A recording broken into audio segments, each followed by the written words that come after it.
Hello বন্ধুরা, আমি আবার একটা তোমাদের সাথে নতুন ভিডিও শেয়ার করতে চলে এসেছি। আসলে অনেক দিন পর আসলাম ভিডিওটা শেয়ার করতে।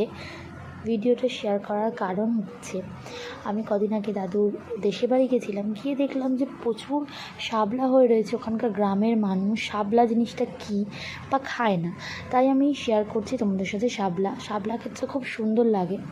দেখো আমি কি করলাম, শাপলাগুলোকে প্রথম কেটে নিলাম, কেটে নিয়ে কী করবো, রেখে দেবো জল ঝরিয়ে। তারপর কি করব, একটু তেলের মধ্যে কালো জিরে ফোড়ন দিয়ে দেবো, তার মধ্যে শাপলাগুলো দিয়ে দেবো। দেখো তারপর হালকা করে একটু ভেজে নেবো। আর শাপলা জিনিসটা খুব 5 মিনিটেই রান্না হয়ে যাবে, খুব সহজ উপায়। দেখো তার মধ্যে দিয়ে দিলাম সব শাপলাগুলো, এবার হালকা করে নর্মালি ভেজে নেব।